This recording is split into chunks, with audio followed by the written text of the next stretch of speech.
Hi everyone, welcome back to my YouTube channel SLP Bus. I hope all of you are doing amazing, and it's a very beautiful weather in Dubai, so we thought of actually shooting it outdoor. Today's video is about screen exposure in children. So what exactly is this screen exposure? Screen time refers to any activities done in front of a screen, be it watching TV or playing computer games or even working in front of laptops. And obviously, these are all playing a very significant role in today's life. And it's kind of same for children also. But is it really must for children to have that much screen exposure? If you have seen my previous video, you will by now understand what is critical period of development and how important is the first 5 years of child's life. For a brain to develop well enough, it requires the essential stimulus from the outside world. Now, what is this essential stimulus? Children will listen to the environmental sounds and to the interactions that is happening around them. And this way, they will process the concept of social interaction and communication, how it is happening and how to behave in a social situation, etc.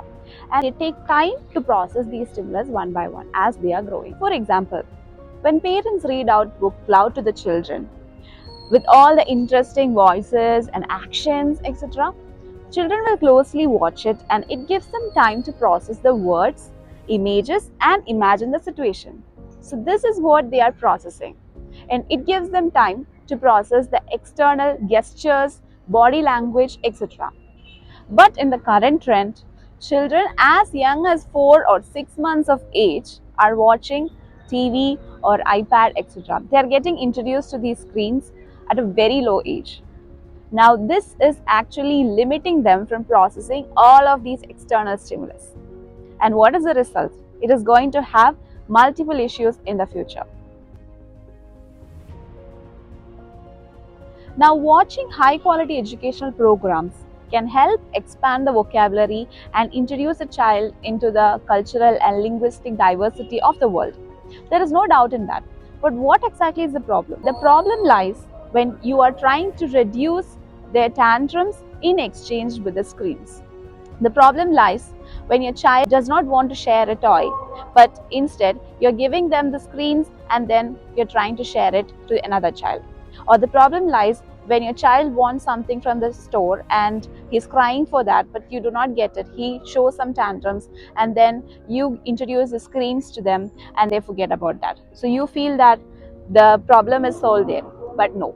They are actually not learning how to behave in the social context. Instead, we are introducing or redirecting them to an rapidly changing electronic media. The American Academy of Pediatrics discourages children younger than 2 years from watching screen of any content. In the electronic world, images or scenes changes very rapidly. It is exactly the opposite of a real world where things happen very slowly. Longer exposure to these rapidly changing images will basically tune their brain into that settings, and hence they might feel the real life world as slower or boring, etc.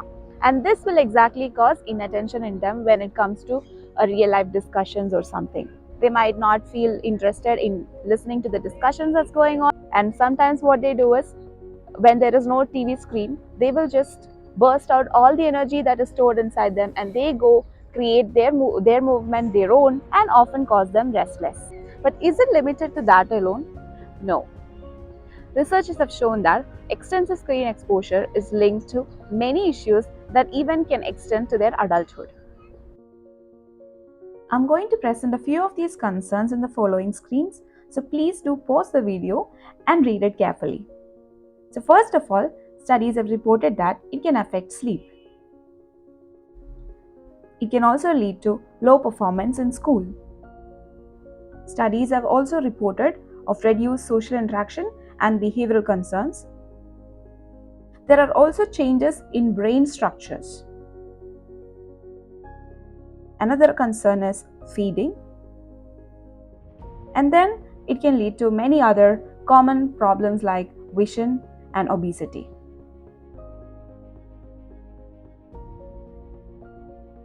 Co-watch with your child. Make sure that your child is engaging with you when they are watching and not just left to watch alone. If there is some event that's going on, pause it and comment on it. Ask them, who is it? What is going on? Ask them some questions. If there is a dance going on, you can also dance along with your child. If there is a song going on, you can also sing. So this helps them to process the information and relate it to the real life so that they can start using it later in the real life spontaneously. And you can also, after the end of the video, you can ask them some questions. So this helps them to retain or recollect some information. You can also log into websites like Common Sense Media that gives you review and also suggests the age appropriacy of a particular program.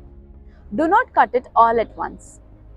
For example, if your child was watching for 4 hours straight or 4 hours on a different time span, make sure that first you're cutting it down only to 3.5, then 3 hours, then 2.5. So slowly, gradually reduce it.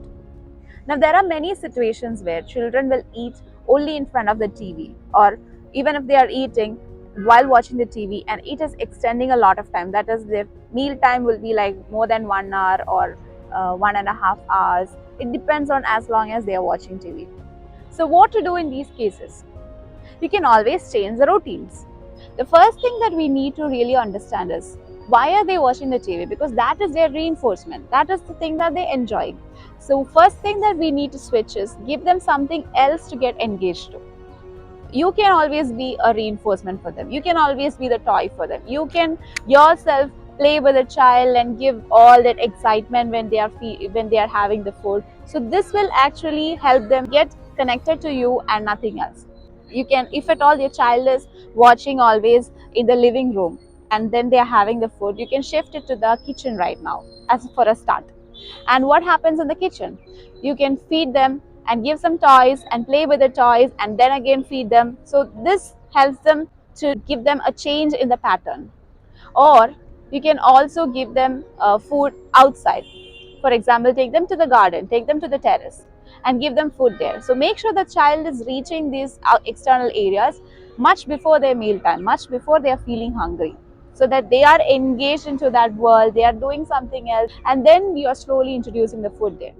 Set time limit for screen for the whole family. This includes parents also. Make sure that there are some phone free zones. For example, when you are eating, there is no phone, or there is no phone after 10 o'clock or 9 o'clock, etc. And top secret, if at all you're watching, make sure that your child is not seeing that you're watching it. Record the program. Decide which program to watch beforehand and you can always record it. Now this helps you to skip over the ads or any unwanted scenes or unnecessary scenes that your child might watch. That's more better, isn't it? And always switch off the TV once the program is over. Do not ever leave it in the background unattended. Instead, you can always give them some quality family time. For example, you can go for a walk or play with them some board games or puzzles, etc. Or even if you're watching at all, you can give some physical task in between. For example, doing some yoga or some stretches during the commercial break. And last but not the least point, be consistent. You have to be consistent in whatever methods that you're practicing, because that is always the key.